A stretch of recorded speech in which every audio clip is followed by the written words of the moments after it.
will you? You won't get tired of my voice, will you? You won't get tired of my voice, will you? You know, I always wondered why Toy Chica was always missing her beak. Like, seriously, don't you guys think that's suspicious?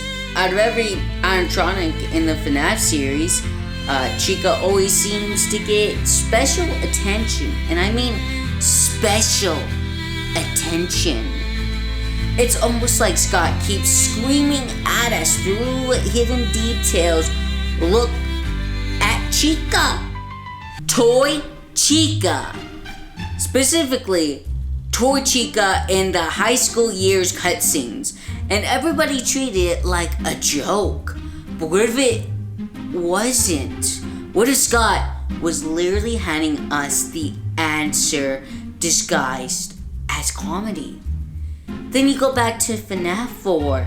What detail does Scott specifically point out in the minigames? Why, it's Toy Chica missing her beak. That line is so weird because nobody would naturally focus on that. Why would Scott intentionally emphasize the beak unless it actually mattered? And then in sister location, FNAF 5, Toy Chica is mysteriously absent, gone, missing, yet Funtime Chica exists somewhere else entirely. And what does Chica say in UCN? I was the first. I have seen everything. That line sounds way more important than people realize. The first what? The first victim? The first experiment? The first animatronic consciousness? And then Pizzeria Simulator happens. FNAF 6, suddenly Chica's relevance explodes again. We get Fruity Maze, Susie's minigame, where William manipulates a little girl by pretending he can save her dog. Think about how horrifying that is. William isn't just a murderer. He understands emotional manipulation. And who does Susie become? Chica. Now jump all the way back to FNAF 1. Why is the Kinship camera disabled? Out of every room in the building, the one connected to Chica is conveniently blacked out. Scott could have disabled literally any camera, but he chose the kitchen, Chica's area. Again, why? Then Help Wanted comes out. Chica returns. Help Wanted 2 comes out as well, and Chica returns again. Security Breach, why that has Glamrock Chica. Ruin has Ruin Glamrock Chica, which she gets fixed, but the mechanics aren't really finished in Ruin, so like that doesn't really happen. And in Secret of the Mimic, we get, what do we get? A cloth costume Chica with roller skates. Do you guys realize what's happening here? It's like the franchise itself refuses to let Chica disappear, like some force keeps driving her back into relevance over and over again. Almost as if Chica is tied to the soul of the series itself, like she's some forgotten memory trying to desperately not be erased. And then I started asking myself one terrifying question. Who actually made Chica? Not metaphorically, I mean literally. Who designed her? Because in Secret of the Mimic, we're introduced to Fiona, a creator tied directly to a Chica-like design. And suddenly, things start getting really, really weird. Because I don't think Henry made every animatronic anymore. I think Henry made the originals. Freddy, Bonnie, Chica, and Foxy from FNAF 1. But the toy animatronics, I think those came from someone else entirely. The Mimic. More specifically, Edwin's Mimic. The Mimic imitating Edwin, not David, his son. Think about it, the toy animatronics are drastically different from the originals.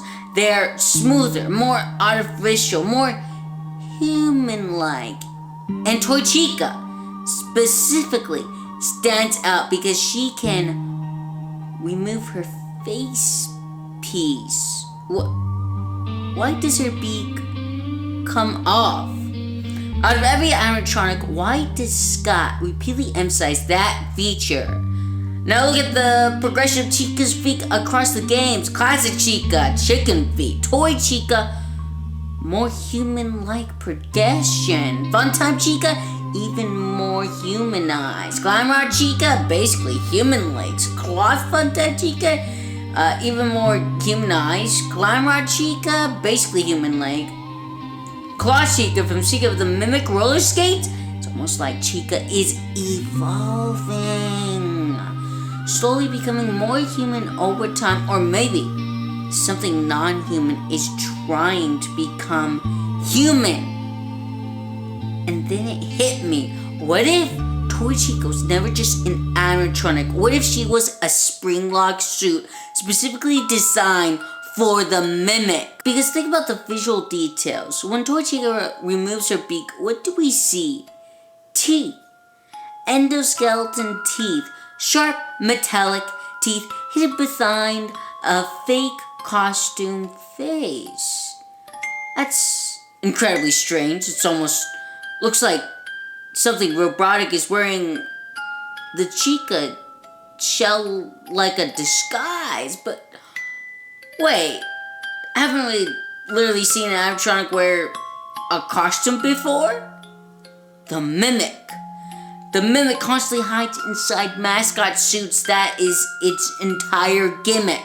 So what if Scott was foreshadowing the Mimic years before we even knew what it was, and suddenly the Bite of 87 starts looking very different?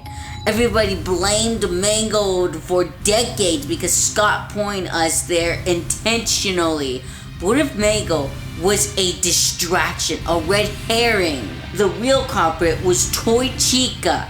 Think about it. The phrase on her bib, the original Chica says, "Let's eat." But Toy Chica says, "Let's party." Why change it? Maybe perhaps it was a subtle hint that Toy Chica was the actual culprit for the Bite of 87.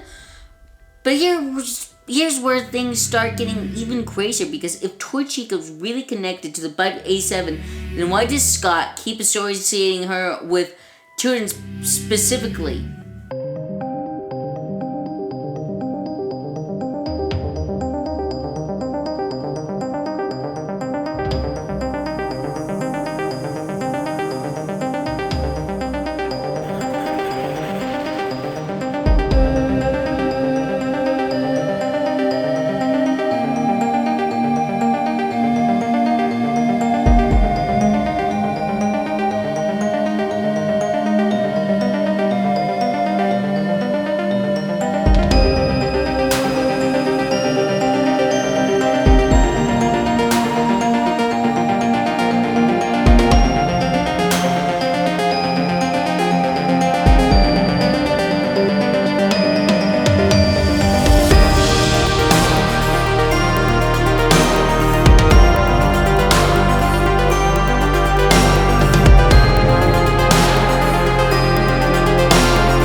Doesn't it?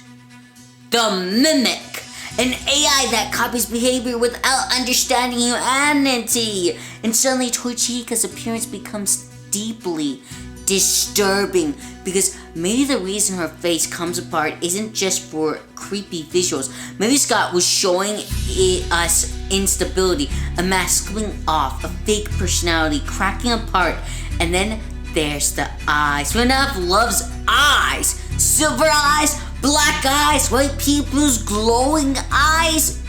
Eyes in FNAF are constantly tied to possession, awareness, and identity. So why does Toy Chica lose her eyes in the hallway? Why does her empty stares feel so unnatural? Maybe because we're not looking at possession. Maybe we're looking at imitation. That changes everything. Because if the mimic existed conceptually long before security breach and Scott, then Scott may have been building toward this reveal for nearly a decade.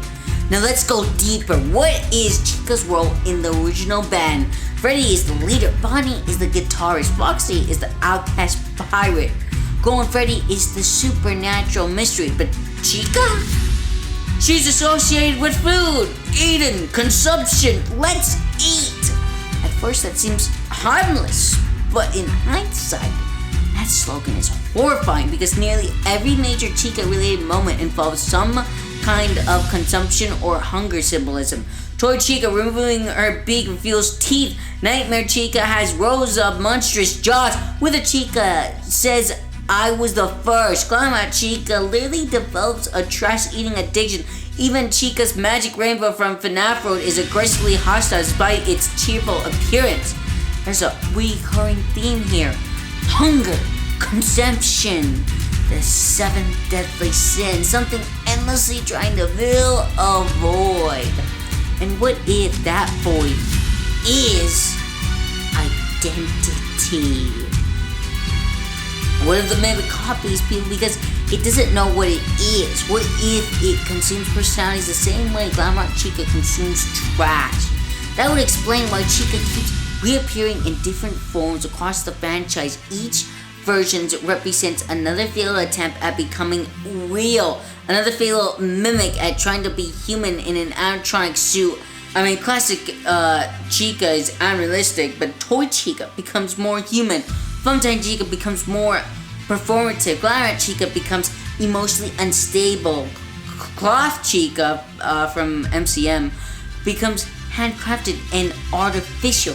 It's evolution. Not biological evolution, of course, behavioral evolution, AI evolution. And suddenly Edwin's role becomes terrifying. Because Edwin didn't just create a machine, he may have actually created the foundation of identity replication itself. Now think about Help Wanted. What is Help Wanted actually about? Digitalize old animatronic behaviors, scanning circuit boards, recreating personalities through code. That's mimic behavior. And who appears? There, once again, Chica. Always Chica. Always watching. Always present. Even when she shouldn't be. Maybe that's because Chica isn't just a mascot anymore. Maybe she's a vessel, a repeating template, a shell reused over and over by something hiding underneath. Which brings me back to the missing beak. Because the more I think about it, the more disturbing the details become. Scott didn't say, why does Toy Chica attack? Why is Toy Chica scared? Why does Toy Chica lose her eyes? No! He specifically pointed to the beak.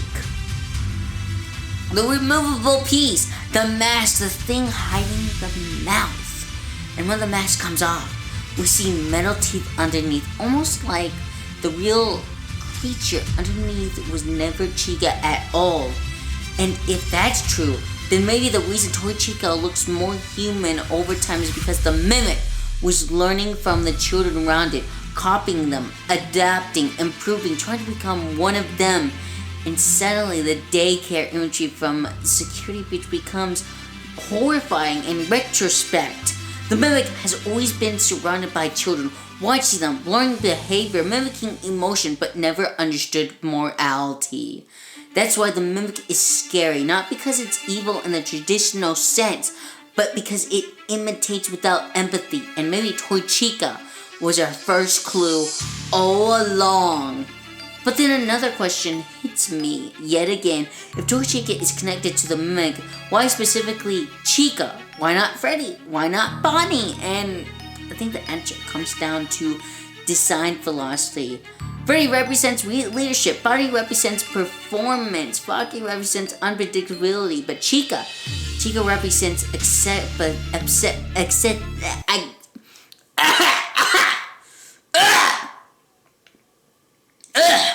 accessibility.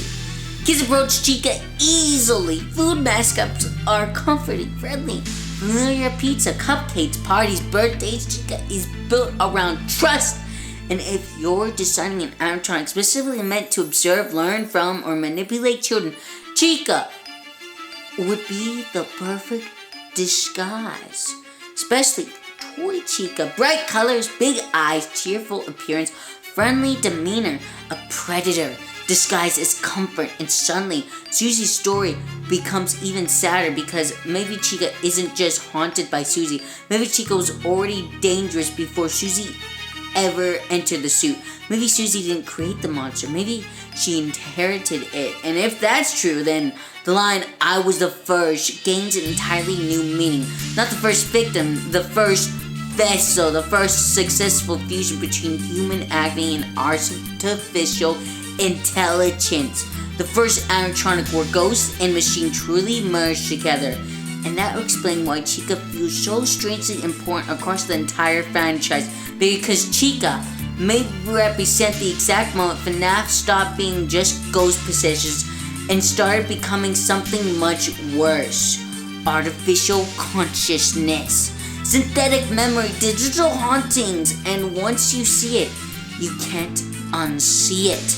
Every Chica appearance starts feeling intentional. Every missing eye, every broken jaw, every eating reference, every creepy smile, it all points towards imitation, towards something wearing a mascot costume while desperately trying to understand humanity. And maybe that's the real horror of FNAF. Not ghosts, not murder, not spring locks, but identity itself being copied and distorted until nobody can tell what's human anymore. Which, honestly, it's perfectly with modern FNAF lore at this point, because that's... What is Glitch Trap? A copied personality? What is Burn Trap? A reconstructed imitation? What is the Mimic? An AI repeating learning behaviors? Everything is in modern FNAF. It follows around replication, copies of copies of copies, and maybe Chica was the first copy ever made. But hey, that's just a bite of subscribe, and I think we finally show everything there is in FNAF 2. Yep, definitely for sure. We don't have any of those shadows and the dark depths that we'll definitely not misunderstand. No. But we might cover that later, maybe next Saturday. We'll see.